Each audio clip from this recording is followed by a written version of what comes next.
Avery, whose show is this?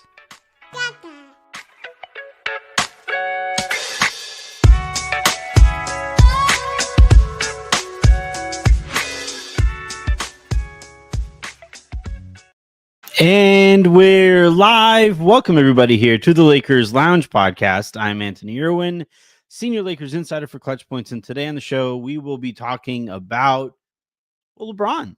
LeBron posted a video of him working out. He's sent out a couple other Instagram reels or Instagram posts and tweets and stuff about, getting back in the gym.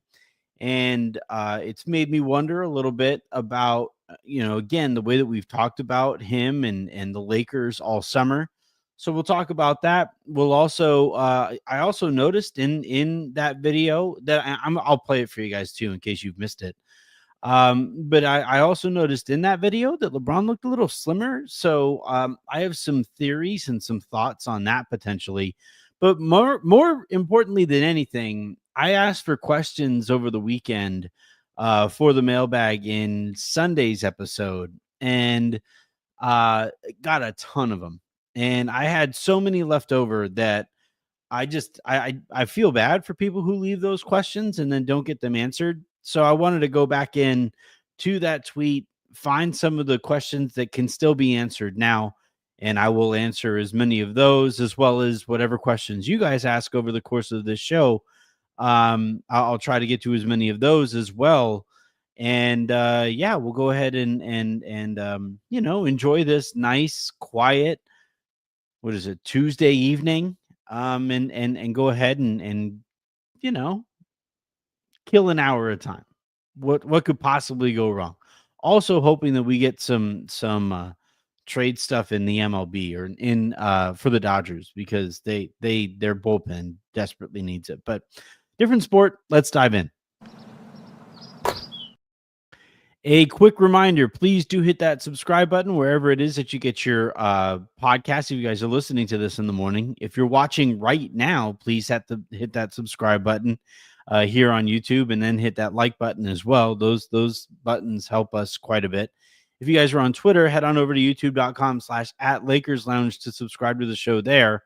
The plan, again, as we approach the season, I want to do two things. So one, I'm going to be more active on playback this year, and work out something with them and you guys so that maybe I can watch games with you there. And then two, I want to stop broadcasting to X or Twitter or wherever. Look, if they ever figure out a way to monetize that platform and streaming on that platform, then maybe I'll revisit it. But it just doesn't make much sense to send or to have people watch on a platform that doesn't really benefit us here. So hit that subscribe button, hit that like button, hit all the nice buttons, and let's go ahead and get started. So LeBron has posted, 4 a.m., getting in the gym type of posts, and he's talked about, all about how excited he is to get going here. And we know all of the noise that has surrounded him and the Lakers all offseason. Here is the video that went a little viral the other day. I won't play all of it, but here's a good chunk of it. And I want to play enough of it so that maybe you guys get a look at what I'm noticing as well. 23. Hey! One more, Chris. You're 23. Up. Ah! TTP, B. Right here. There you go. I'm here. Coming one. Good. There it is, Corey. Go ahead. Yeah. Straight line in. Good. Yep. 3, 2, 1. Good. Good. Watch it. Corey, switch that. There you go. Good hit. Go ahead. Yeah. Huh. Set that up. Watch screen. Switch. Up. Got him. Come on. Huh. Under Corey. He got him right. Hang out. 2. Shot. Switch. Good. Boom. There you go, B. Good pickup. There it is. Corey, switch. Great. There you go. Good footwork. Good, B. Good switch. All right. So want to see if you guys noticed a couple of the same things that I was kind of noticing there. One, good Lord, man. Like, I'm a few years younger than LeBron, and it's like, man, this dude, but um we'll talk about like because I think he looks slimmer there. And now some people are saying on Twitter that he always trims down in the summer and then bulks back up as you get closer to the season. And I could believe some of that, but we'll talk about, Weight Watch, 2025 here in a second. But I talked the other night about the industry of news and how the media and I'm a part of it, how the media has a vested interest in making things as dramatic as possible because you need eyeballs. And now I will say that, and I have reported that there has been some frustration over the years between LeBron and the Lakers, that I think goes both ways there. But I think is it possible that it has been a little overblown? The example that I used the other day was that in an article that I wrote about how I think LeBron isn't going anywhere and that I actually still think he's going to retire with the Lakers. Even in that article, there was the detail there about LeBron being frustrated with the Lakers over the years. And that was the thing that blew up my mentions for basically a whole week. And again, it just comes down to, with a lot of these shows, it's no longer news, it's entertainment. And in sports journalism as well, it's not necessarily journalism, it's entertainment. And I had this conversation with a source, a little while back, in one of those nights where my mentions are just a complete tire fire. And I was just talking to him about, like, is this even worth it? Is reporting on these rumors even worth it if it means that, for an entire summer I can't even look at my mentions, or for like a full month, I would say I can't even look at my mentions. And I was like, also, it's like I could just report any old thing and it's going to get aggregated. And if it does get aggregated, then is that the point of it?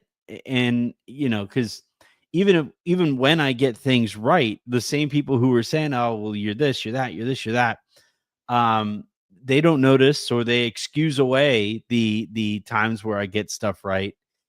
And it just, this entire industry can be kind of a mind bleep sometimes.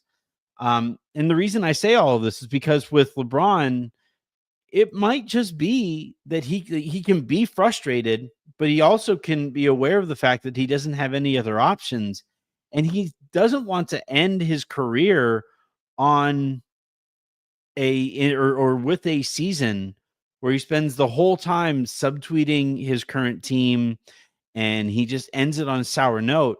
I think there's a real opportunity here for him and the Lakers, especially with Luka looking the way that he is too. There's a real opportunity here for LeBron to end his Lakers tenure or his NBA career on a high note.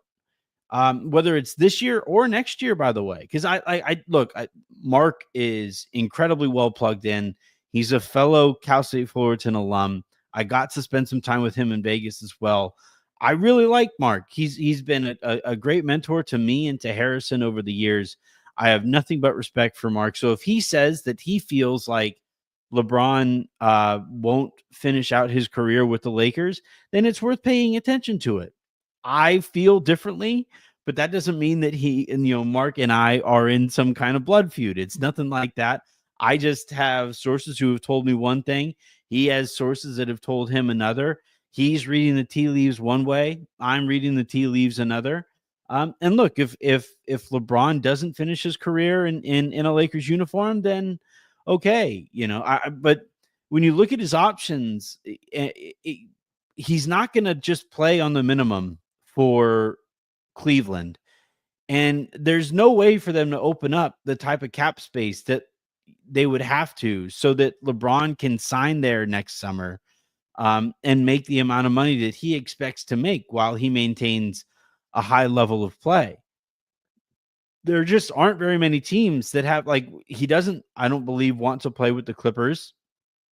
I think that would kind of tarnish his legacy to go play with the B team for a season at the end of it. I think he would like to finish with having only played for 3 teams over the course of his career. So that eliminates a bunch of other teams. Maybe you could see a Miami departure or a return, sorry. But his departure from Miami was kind of ugly. And Pat Riley feels a certain way about the way that LeBron left. Is everybody moved past that? They might have. It's altogether possible.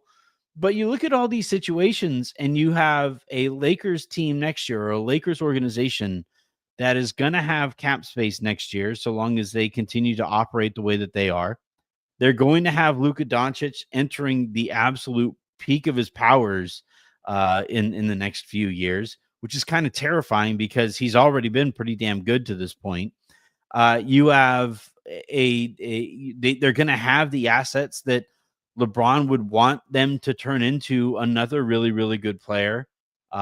So, like, my point is that he, even given his frustrations over the course of the last few years, maybe some of the frustrations that he's had over the course of the summer, he could still collect himself, get back to just playing basketball, and look at the opportunity in front of him and say, this could be worse. He loves Los Angeles. He loves being close to his family. We just saw how emotional Chris Paul got about going back to the Clippers, in part because he gets to be closer to his family. Like, it could be, it might be that he was genuinely angry and wanted out and all of that stuff. I'm not saying that isn't possible, but it might also be that he has gotten over it, or that maybe people made a little bit too much of what might have just been a raised level of frustration. So, I'm pretty happy to see how publicly LeBron is getting back to work and how amped he seems to be, now that he is getting back to work. And maybe he's letting some of those teams, because the other thing too is when LeBron kind of soft launched that trade request, if we're going to read that statement in that way, when he soft launched that trade request, there weren't exactly teams, bending over backwards or flipping over tables to make whatever room or be as flexible as they needed to be to trade for LeBron James. And that had to be kind of weird for LeBron and his camp. So I don't know. He may have he may have soft launched a trade request. He may have laid the groundwork for eventually leaving. But the Lakers, all they did was sign a starting center, or the best starting center that they could have possibly added to their roster, or, with realistically speaking.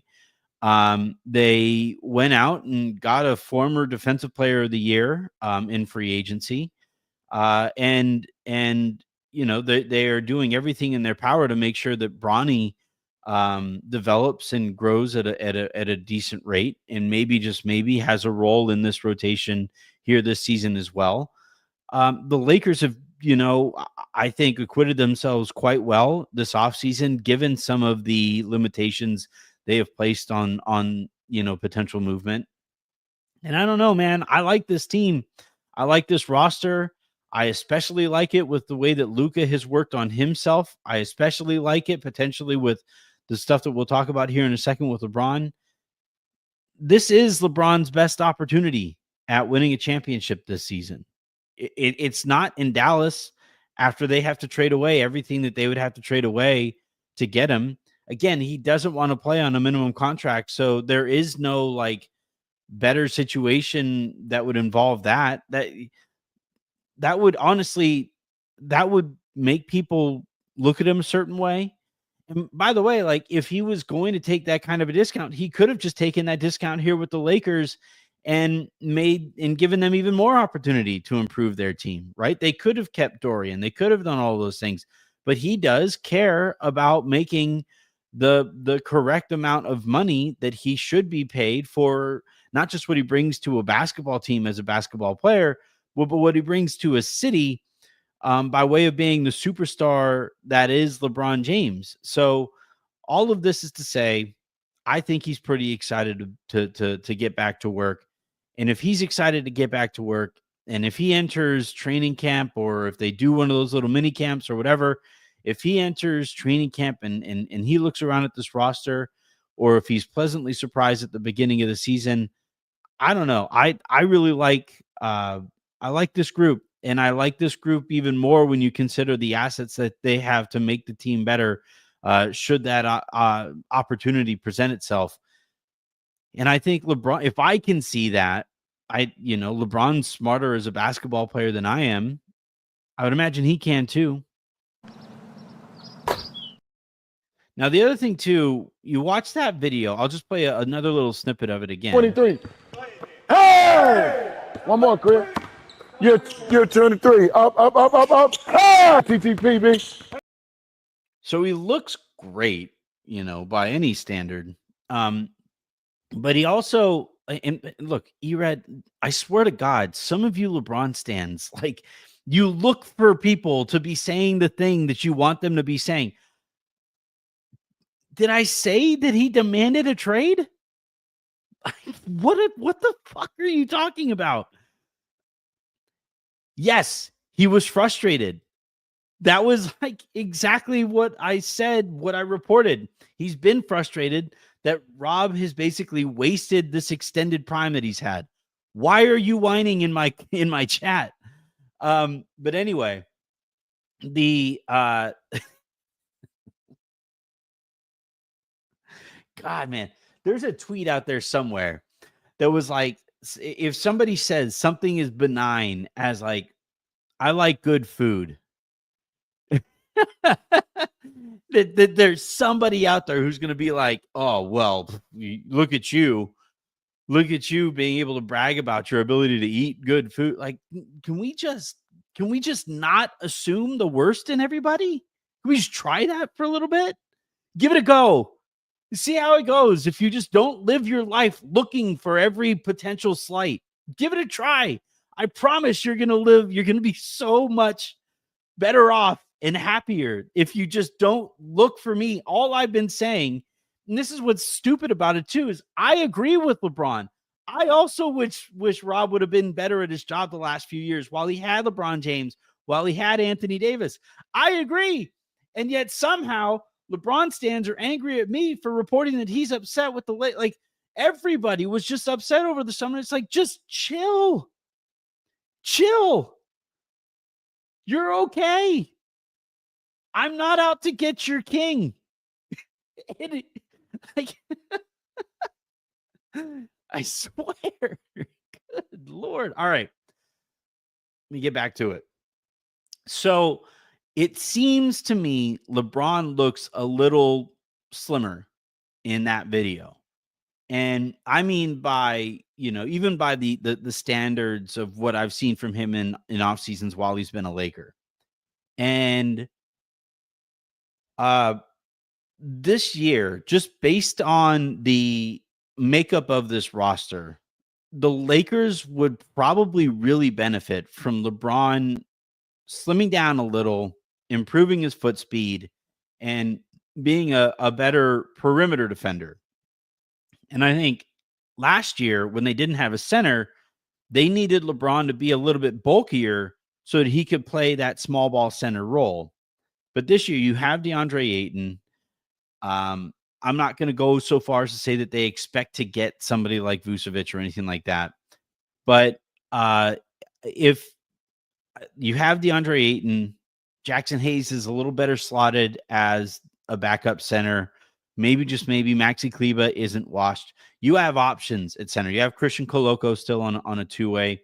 The Lakers may not need LeBron to spend as much time at center, which would allow him to trim down a little bit. Also, And we saw this a little with Kobe later in his career as well, where, you get a little lighter and you put a little bit less weight on those joints. And look, man, I remember at my biggest, I got up to like 240, and I could feel it. Like, I could feel that I was tired all the time because I was, my joints were just, shut up, Callie. But I could hear, I could feel myself, just carrying that extra weight. And I remember, I have a few personal trainer friends, and they just told me, just carry a backpack with a 25-pound dumbbell, just carry it around, walk around with it for a little bit, and then take that backpack off and just feel how much better you feel. And that's literally what happened. I stopped drinking beer. I stopped drinking hard alcohol. I tried to, I really limit the amount of fast food that I eat, a lot more salads, a lot more working out, I went from 240, and now I'm staying pretty steadily at like 205 to 215, in that range there. I would love at some point to dip below 2 again, but we'll see. But I saw the difference between, the 35 pounds that I lost, and my knees felt a lot better. My back feels a lot better. I'm like 5'10", 5'11", Kevin. My knees feel a lot better. And I just have a lot more energy. And again, like Kobe went and had a concerted effort in trying to slim down toward the end of his career, again, because your joints just can't carry the same weight that he used to. And I think you might be seeing it again here with LeBron, where he's like, yeah, I mean, I'll put the extra weight on if you need it. And I'm going up against centers, but if I could play a little lighter and I could play a little bit more explosively, maybe that makes some sense too. I also noticed in that video, a lot of threes that he's getting up there, and a lot of catch and shoot threes there towards the tail end of the show. That's something that he needed to get a lot more comfortable with, playing alongside Luka. And look, it's a minute and a half long video. And I guarantee you, he spent a lot of time in the gym this summer working on all kinds of stuff. But if he's slimming down, might make him a better perimeter defender. He's working on catch and shoot threes. That would make him a better fit with Luka. Hold on, I'm just gassed.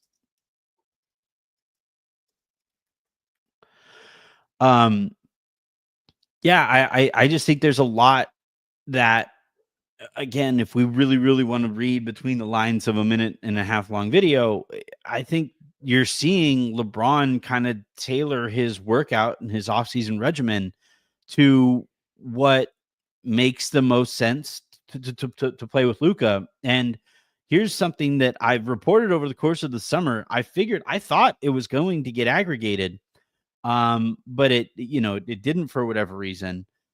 I had heard early in the summer that LeBron and Luka had already been talking about ways that they could fit better, about things that they can do strategically to, get at some of the meat that they left on the bone last year. I'd heard that the guys are talking about, what they can do to fit better alongside each other. And if that's your starting point, and again, it just depends on your perspective here, right? If you want to lean into the drama, if you're incentivized even to lean into the drama, you're going to ignore that, as many did. If you want to believe that LeBron is still invested in this Lakers organization, then you would, again, I'm surprised that wasn't a bigger deal when I said that. I'll reiterate it again, but LeBron and Luka, I had heard, were talking already earlier in the summer, and they've maintained communication, to at least a certain extent over the course of the summer. And if your starting point is they talked about what they need to do to work a little bit better next year, and then over the course of the summer, you see them do some stuff, right? Luka getting in better shape. Maybe he becomes a better perimeter defender as well. Maybe they want to be a more switchable team next year. That's something JJ would want them to lead into. If you do all of that stuff, or if you take, starting point there, and then they improve in ways that can help them fit better together over the course of the summer, and then you see the results of that work now, it might just be that these guys are really excited to play, next to each other, and that they want to maximize this opportunity that they have, because I think it's a really good opportunity. So, I again, it's a minute and a half long video, and we're probably going to get a bunch more videos over the course of the summer. But there are practical applications or benefits of LeBron slimming down a little bit, or of him working on his catch and shoot threes. Those are, if we're going to ride with those practical advantages, then I think this is a very positive development for those of you who want LeBron and Luka to optimize their opportunity together. That's a good video for you to watch. All right. It's enough of me ranting and raving and stuff like that. Let's go ahead and dive on in. So I asked the question on Sunday. It's Sunday. Hit me with your questions. And seeing as it's late July, feel free to get a little weird. Let's have some fun with it. See y'all in a little bit. And I got 20 something responses to it. I'm just going to make sure I don't have I don't have any supers. So I'll go ahead and jump in here. I did answer a few of them. So I'll try not to have too much overlap between the two shows. But here's all right. So Chips Dude 17. Either based on your knowledge or based on your gut, does LeBron ask for a trade at any point in the offseason or the regular season, or does he let the contract run out? To the best of my knowledge of that situation, LeBron at no point approached the Lakers and asked for a trade this summer. And if he was going to do that, you would do that at the beginning of the summer so that you get as many responses from teams as you can possibly get. I don't believe he's going to ask for a trade. I don't believe he's going to ask for a buyout from here till the end of the season. And then there's even less incentive. There's even less reason for him to do that when the season starts, because any team that's in an apron, whether that's first or second, any team above an apron wouldn't be able to sign LeBron, which those are the good teams out there. So I don't believe LeBron is going to ask for a buyout. I don't believe he's going to ask for a trade. I do believe he'll take a good hard look at his situation after this season, but I wouldn't be surprised. I would put it at like a 60-40 chance that LeBron re-ups after this season and retires a Laker either after that following year or the one after it. The big thing that with the Lakers is that I don't believe they were comfortable giving him another no trade clause or a team option. They wanted a little bit more power over the relationship with them and LeBron. I was surprised at the Lakers playing hardball with LeBron. They have not operated like that with superstars in the past, and that was certainly interesting to me. But even still, and look, like all of that frustration, the subtweets, all of that stuff, if they were subtweets, like all of that might have just been a response to LeBron having hardball played with him for the first time in his career. That's never happened before. So based on my knowledge or my gut, I'll say both. I don't believe LeBron's going to ask for a trade this season. I just don't really see it. Here's what I'll say. Things would have to go really poorly. Ayton comes in out of shape. Luka's, gets hurt or something like that. And if the Lakers appear to have no chance whatsoever at winning a championship, then maybe LeBron goes to the Lakers and says, guys, what can we do here? But outside of that, I just don't see him asking for a trade. Next question here comes from, this is a good question. So Craig, it's Matos or Matos. Am I right to still be pessimistic about this team until the pair of Jeannie and Rob are out of their respective roles, or at least the latter, meaning Rob? So, yeah, I mean, nothing is changed in terms of the way that the Lakers are operating right now. They are quite literally still owned by the Buss family. They are still the majority owners. The sale has not gone through yet. So yeah, if you don't have the best feeling about the way that those entities run the team, and those entities still run the team, then I don't see anything that has changed that would change your outlook on that. That said, I believe in Sunday's show about Rob operating under observation, closer observation. Jeannie, Linda, Kurt, Tim, the Buss brothers, everybody there is operating under observation from Guggenheim whenever that sale goes through. And that can either bring out the best in people or it could bring out the worst in people. Either way, it's going to bring about some change. The other thing is, I would like to see, I don't think I think there are good parts of this organization that if they were further supplemented by modern facets of these other organizations you see out there, that they could be great, or you could see mediocre factions of this organization become good factions of the organization. It would be nice for the Lakers, whenever Guggenheim takes over, or as they, transition into power. One of the things that I'm going to be looking for is solidifying an actual org chart and decision-making chart as far as whose input actually matters and whose input is, gets taken into account. To this point, it's been kind of scatterbrained and very kind of cliquey with the Lakers. And I would like to move away from that. I just think it's a very difficult way to make decisions.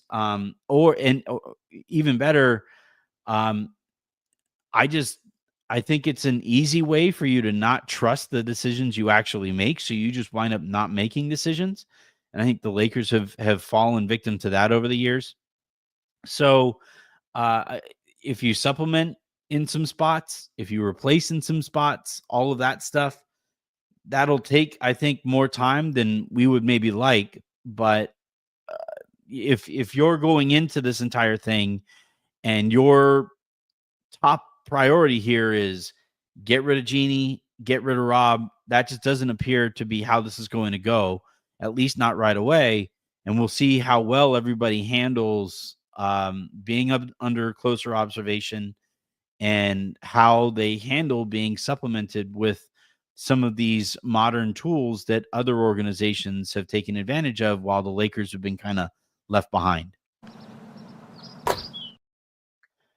Let's go to the next question here. At Bashir_1, if or from a basketball sense, aren't Zion and Luka the perfect pairing? Don't replicate each other's skill set, and for what one star lacks, the other compensates.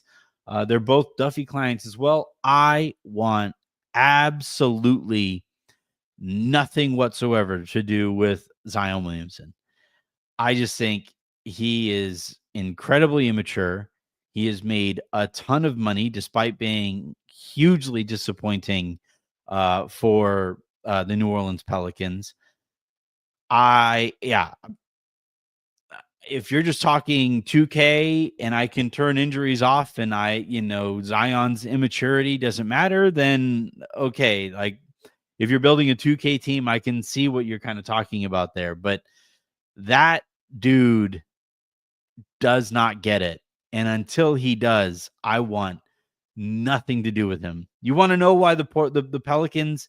I joked with Jason Timp the other day about their team facilities being built on some type of burial ground, and that's why they're cursed. No, they're cursed because the centerpiece of their organization, Zion Williamson, doesn't get it. And until he does, and until he starts taking basketball more seriously, becomes a better professional, they're going to be stuck in neutral. And it's already cost David Griffin his job, and it's going to cost more people their jobs until they finally cut bait or until he eventually gets it, because he just doesn't right now.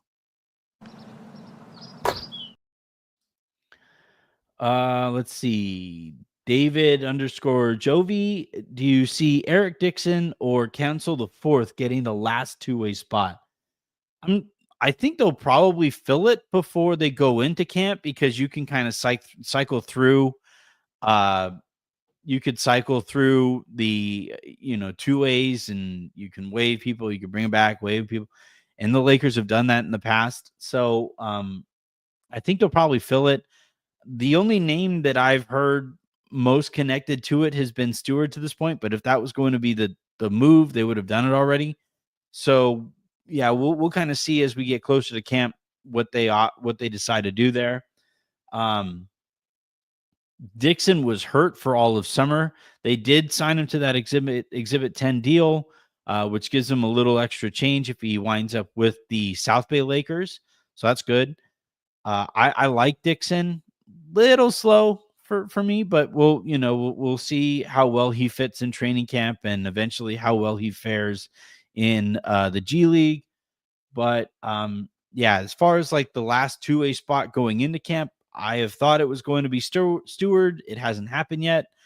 So we'll see who they eventually wind up adding. Magnon was not on anybody's radar. And now he's signed. So, and hell, when they waived Jemison, that wasn't necessarily on anybody's radar. That was the rare, press release that beat the Shams notifications or all of the other reporters' notifications. So, it's going to be interesting to see how they handle that spot. And look, smart teams have found uses for two-way contracts. Those spots matter. Next question here comes from at Dream Bigger. All right. I get this question a ton. Where do you get your info from? No names, but agents, front office people, players. I have to be very careful about this, because the worst thing you can do as a journalist or a reporter or whatever is give up sourcing or even lead people to be able to guess who your source is. But seeing as I get the question a ton, seeing as people still, for whatever reason, doubt that I know stuff or whatever, I'll go ahead and answer it as best I can and be as transparent as I can. I have been doing this now. I got the notification the other day from Facebook that I signed my first contract back with, it was Rant Sports, who first hired me to write about sports for them. At one point, I wrote about the Lakers, the NBA at large, baseball, football. I think that was it. And maybe golf too. And I'll never ever forget it, because they sit me down. I had a career. I was in PR. I didn't exactly love the gigs that I had. Actually, no, I'll take that back. I outright hated my final kind of big boy job that I had. But still, I went from having a salary, having benefits, all of that stuff, to and I talked to Rant Sports, and they made it appear like I was going to make decent money for them. They laid out how their pay structure worked. It was all based on the click. And I signed the contract with them, put in my 2 weeks notice with the gig that I had at the time. And then the first paycheck that I got from Rant Sports was for $23.86. And I opened up that check and I showed it to Jen, and we both just jaws hit the floor. What the fuck are we going to do? You know, she was in grad school at the time, so she couldn't have been, she wasn't making any real money. It was just kind of on me to pay rent and stuff. And I was like, uh, so I immediately went. We lived in Brea at the time, and right down the street from us was a golfsmith. And whatever job that I got to pay the bills, basically, I needed to work on commission so that I wouldn't have to spend a ton of hours in the store, and I could still focus on my dream, right? Like making my dream happen. And I got the gig at Golfsmith, and I was able to pay the bills, not to the extent that I was before, but I was able to stay afloat. And so that was 11 years ago. Since then, I've launched one podcast with Locked On Lakers that annually got about a few million downloads a year. I then went to Vox and got my first full-time gig, helped build up a podcast that when I got there was averaging about 650, 700,000 downloads a month or a year. Got that up to, another few million downloads a year with that.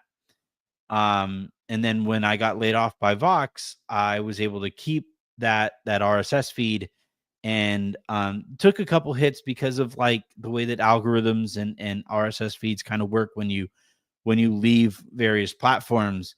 But we've built it up fairly steadily. My point being here is that like the Lakers understand the power of idiots like myself who analyze their team. Agents understand the power of idiots like myself who analyze their clients. Players understand the power of idiots like myself who analyze their games. And those of us who are fortunate enough to have any kind of staying power, the longer you do this, the more people reach out to you and just want to build out that relationship. And it's a two-way street, right? Like if I hear something about somebody's client, and I'll reach out and say, hey, here's what I'm hearing about this, and eventually have that information reciprocated to hear, oh, this is what they're hearing there.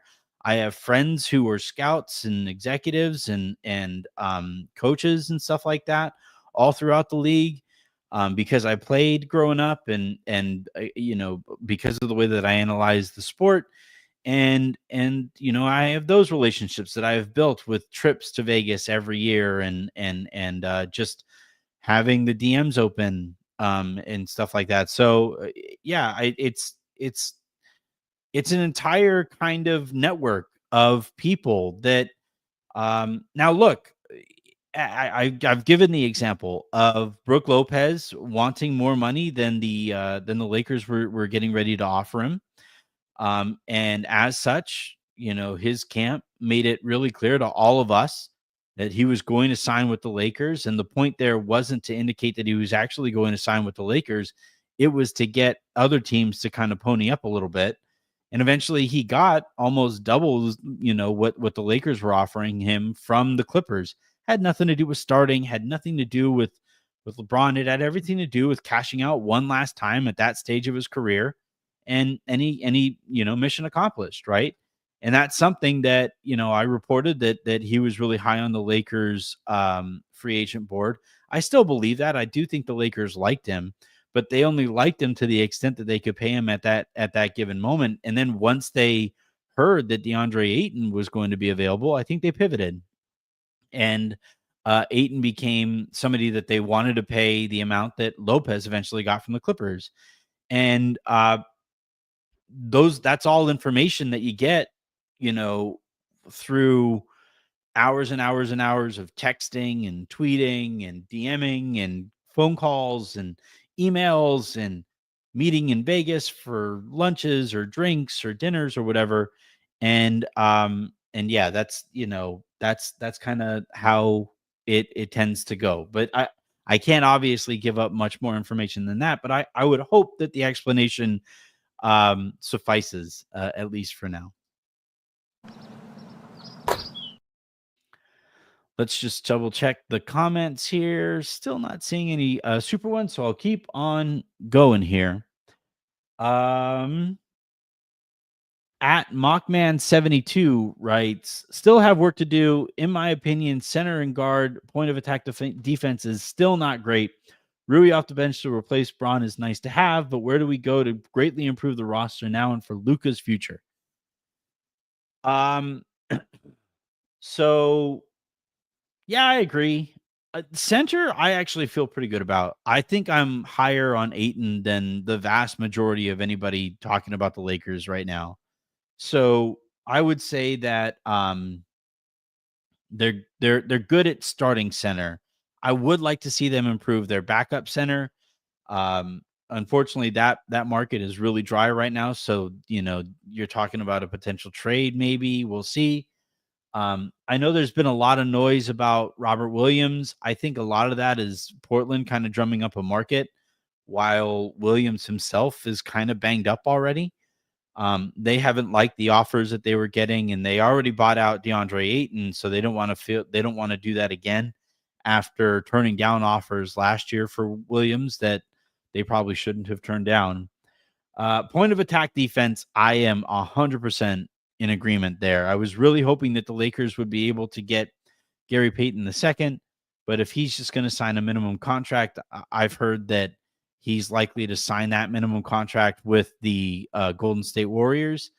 It'd be great if we were kind of surprised in that regard, but yeah, I think the Lakers are kind of hoping that Jared Vanderbilt might be able to provide some of that point of attack defense. I don't believe that Marcus Smart is going to provide that point of attack defense unless he loses a bunch of weight, which we've heard. We've heard that he's gotten himself into better shape this summer than he's been the last couple of years. But yeah, of the two kind of concerns that Jason raises here, I would say that point of attack defense is quite a bit more important to me than the backup center spot. And then, Rui off the bench to replace Bron is nice to have, but where do we go to greatly improve the roster now and for Luka's future? I've said this on the show already. Still feel this way. If the Lakers can turn Rui into his equivalent at the 3, then do whatever you need to do to get that done. Because I just think Rui is more a luxury where the Lakers, have an actual necessity at small forward. Now, look, again, maybe Rui is a small forward. LeBron trims down, and is able to play a little bit more small forward. That still gives you some overlap there with Luka, who would at best be a small forward as well. So, maybe they just plan on switching a bunch. That would line up with how Redick sees things defensively. So, yeah, a lot going on there. But I would probably look for the Lakers to try to find a wing over the course of the season who, like you're saying, fits not just now, but moving forward for Luka's prime. Let's see. Omaris Hall asking, Anthony, is Luka's extension a lock? You know what? Let's get a little frisky. I'll say it is. I'll say he signs it. So I've already, I have that tweet out there. I'll reiterate it again. He's in Chicago that Friday. He can get back to LA, sign his contract on Saturday. They could maybe even wait, sit on the information Saturday throughout the day. And then while he's at his Jordan event, Rob walks out, Luka walks out. Hell, let's have even more fun while we're dreaming here. Maybe LeBron walks out too. and they all, well, no, LeBron wouldn't be at a Jordan Brand thing, so no, scratch that. But maybe Rob walks out, Luka walks out, maybe Jeannie, I would imagine she would want to be involved with this too. And they announced that Luka has signed that 4-year extension. I won't go so far as to say that it's done, because that would be illegal, and I don't want to get the Lakers in any kind of trouble. But I haven't heard a single person who has any concern about Luka signing an extension of any kind. I would be over the moon if he signs a straight 4-year max extension. That'd be great. But even if he signs like a 2 for 2, then 1, or a 2+1, or a 3+1, 1 and 1 would make me a little nervous. I wouldn't love that.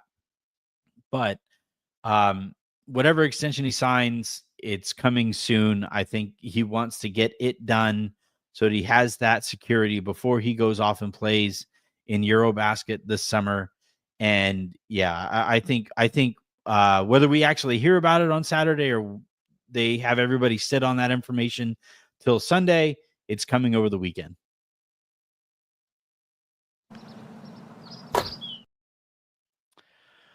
All right, let's go back to the Twitter. Let's see.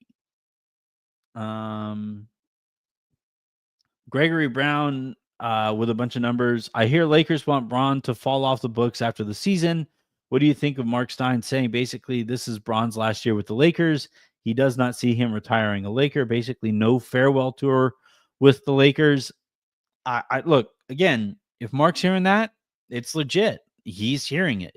It's legit that he's hearing it. I have not heard it in that same way. And the Lakers have some optimism that they can still find a way to get on the same page with LeBron and that he would retire with the Lakers.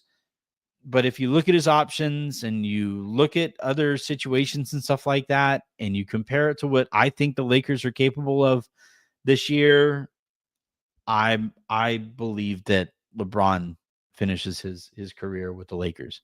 But you know what? I could be wrong. It happens all the time. Just ask my wife.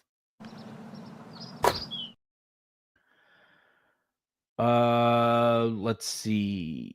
I think I answered that one already. At Shazaho? I don't know. Not a weird one, but do you see Smart as a Caruso type? AC wasn't a great shooter on the Lakers, but he was a great defender and a great glue guy, making the right plays, like good passing and just good instincts. Curious to see what you say. Well, Smart isn't the athlete that Caruso was at the time that you're talking about here. But as far as like making winning plays and, playing unselfishly and stuff like that, yeah, I could see Smart being kind of a culture glue guy in that regard.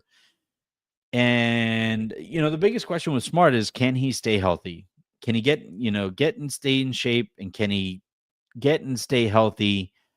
Because if he gets hurt, the Lakers are kind of sort of screwed. But hopefully he's able to get right now that he's finally in a winning situation again. And I have pretty high hopes for Smart this year.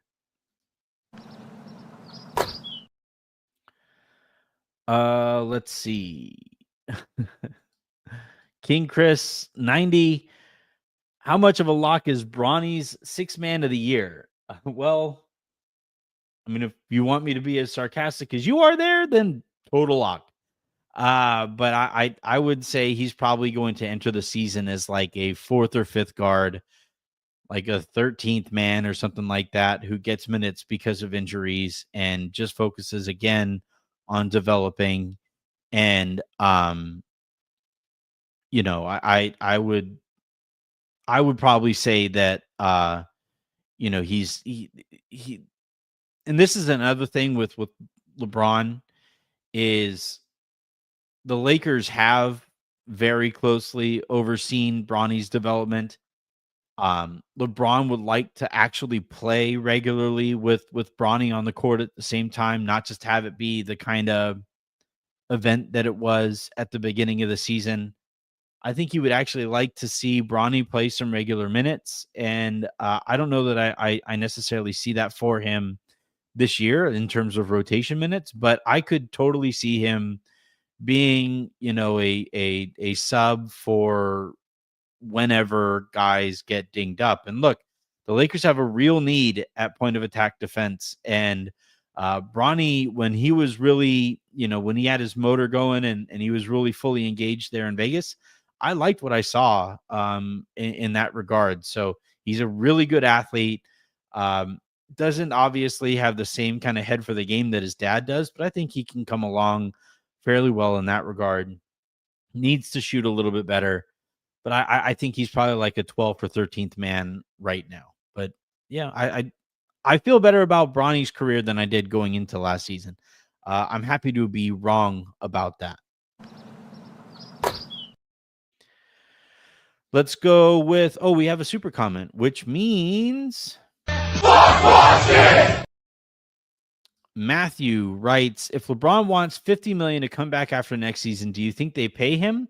If they don't, does it damage their brand of taking care of stars? So this is where now, all right. So I'll answer the first question first.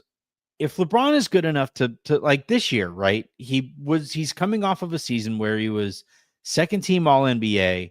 He got legit MVP consideration, right? I think he finished sixth.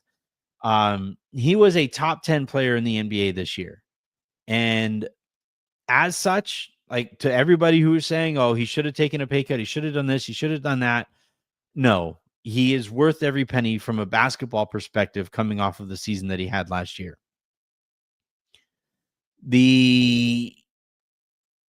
So if he repeats that, or if he gets close to that, and he goes into the offseason and his expectation there is, I want $50 million a year.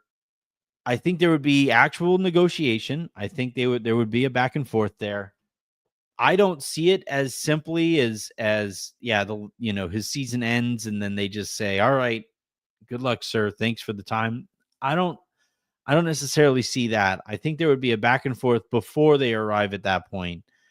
Or over the course of the season, like one thing to keep an eye on this year is which teams make, do work to open up cap space after this season. I'd have to take a look and see which teams that could apply to, which teams could do what to make that room after this year. And look, if some team that presents as, clear an opportunity to win a championship as the Lakers could give him with Luka, with cap space, with assets, first round draft capital to be able to turn into win now help. If the Lakers are able to, maybe they hesitate to do that again as they have with LeBron. But regardless, if some team out there presents a better opportunity and has cap space and stuff like that, if they open up cap space over the course of the year, he could be one potential reason why. But I don't think he's going to go somewhere and take some crazy pay cut, because he could have just done that with the Lakers here and given himself an opportunity to win a championship with the Lakers, with Bronny, and absolutely solidify, getting a statue whenever he's done with the Lakers. So, and I think that matters to him. I truly believe it does. So now the second part of that question is really interesting. If they don't, negotiate in good faith with LeBron, does it damage their brand of taking care of stars? That's what has been so interesting to me this summer, that the Lakers, for the first time ever, played hardball with LeBron. For the first time ever, they basically were like, you got to tell us what kind of contract you want. And we're not positive we would give that specific contract to you. That is interesting and isn't how they've operated with other stars. Specifically, Rob Pelinka was on the benefiting side of the Lakers cutting his client a check before they even saw him return from his Achilles injury. So, yeah, that was weird to me. That was out of the norm for the Lakers. Does it impact their brand with future stars? Well, they have the one star, and so long as they treat Luka well, then I think that will kind of make up for it a little bit. It's just such a unique situation where the Lakers have their bona fide star, face of the franchise, could eventually become face of the NBA while he is with this franchise in Luka Doncic. And then they also have the previous face of the NBA in LeBron while he's still playing at a really high level. And it's not exactly a two timeline thing because it's not like Luka is, his success is decades out into the future. He's a win now guy now too, right? So it's a little weird the way that it was kind of framed, and I think that was a shot at Pelinka because the Lakers have been so focused on the future while they've had LeBron, while they had Anthony Davis, and I think Clutch wanted to remind the Lakers and Lakers fans, hey, you haven't exactly optimized your opportunity here with LeBron while he has done everything in his power to optimize his opportunity with you. Let's not continue that movie, right? Let's change up. Let's hand somebody else the aux. I guess nobody really uses aux cords anymore. But let's get off that ride. Let's see what we can do to better optimize LeBron right now and Luka right now. And again, that's a message that I agree with and that fans should agree with, that Luka, I would imagine, agrees with. So, like if the Lakers, because right now, right, they're positioning themselves for Giannis potentially. If the Lakers feel like they have an opportunity at getting Giannis and LeBron catches wind of that, where else is he going to get a better opportunity to win a championship than with Luka Doncic and with Giannis Antetokounmpo? Where's that coming from? So I don't know. I'm still of the belief that a lot of people are assigning or extending assumptions that are made right now to decisions that won't be made for months, if not a year from now. And as it pertains to the brand of the Lakers, if they can take care of Luka, then any bumpiness that they've had here with LeBron, especially because I don't think Rob, will be with the Lakers forever. I don't think Jeannie, like the people responsible for the friction with LeBron, may not be there anymore. And that matters too, right? We're literally seeing an ownership change, and that's something that changes how the Lakers are viewed as an organization.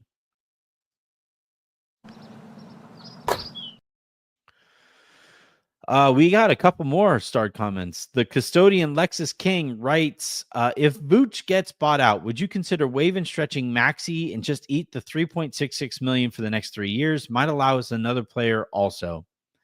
So this is what's funny. I have been texting Pete this the last couple of days.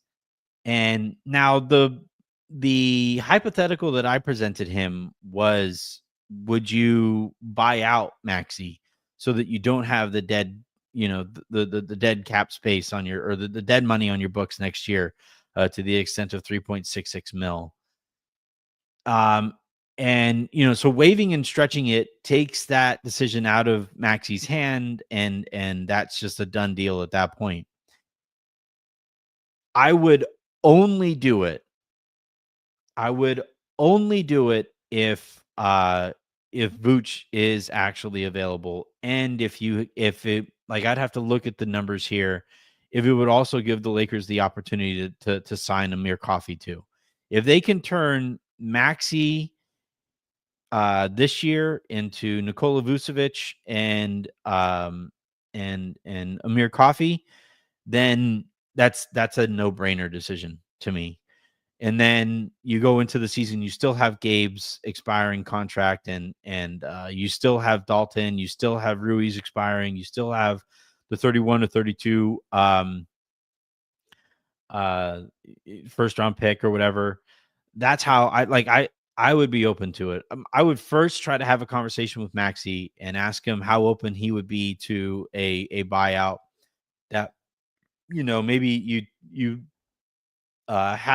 buy him out and you leave yourself the gap so that whatever he signs his minimum contract, he just makes up for that by going and signing with another team or signing in Europe or something like that.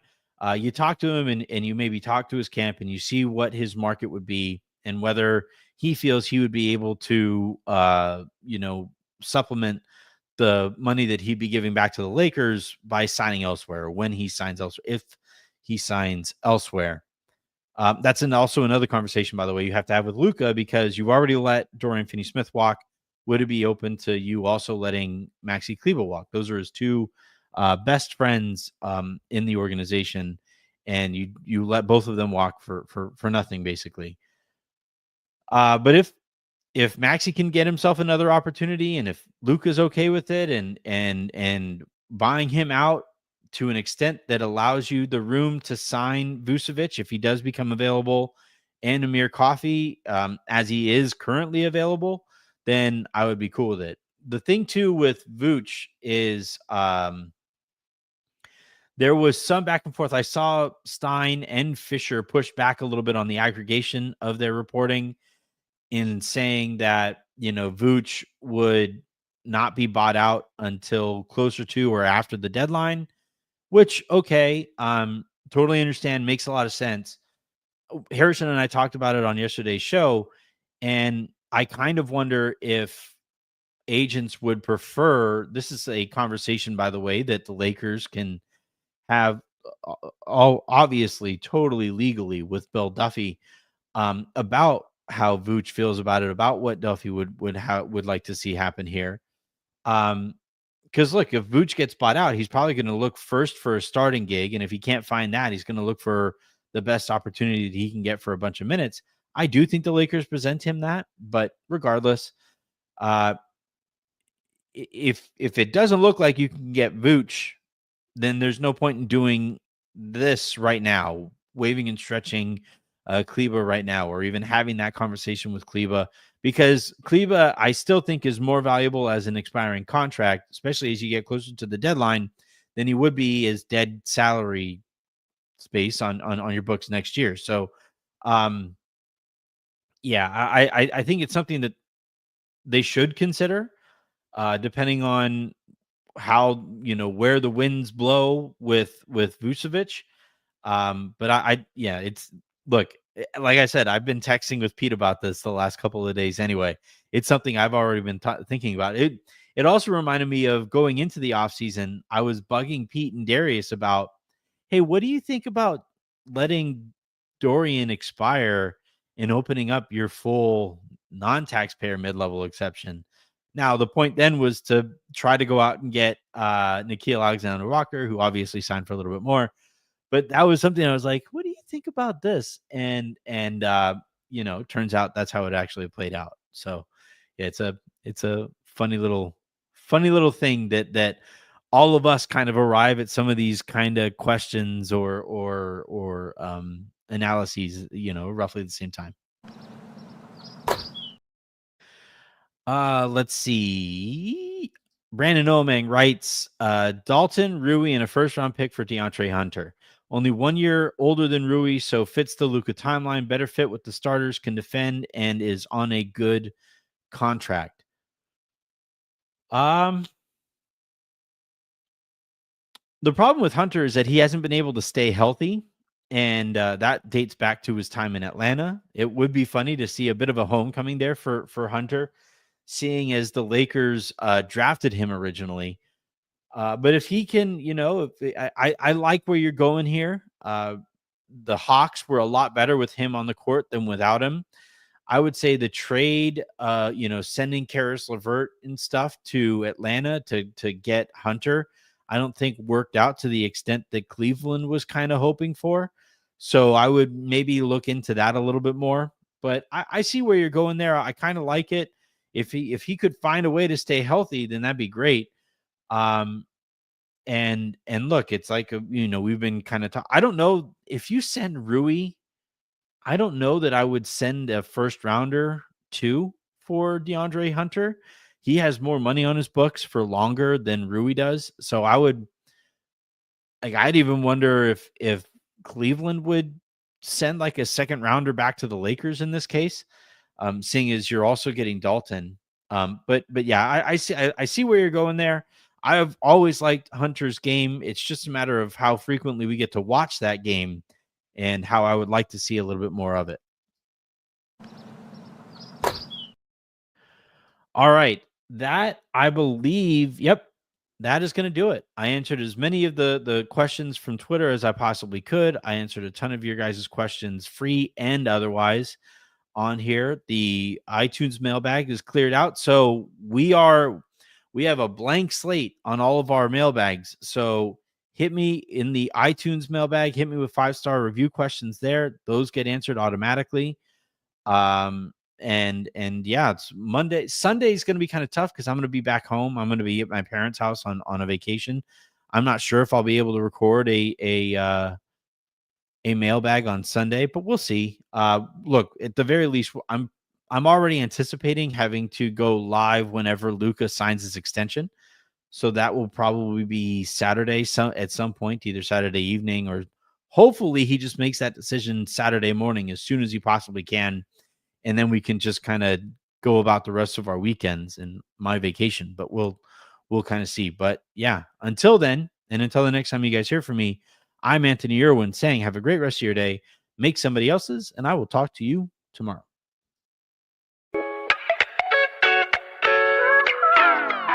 Bye, everyone.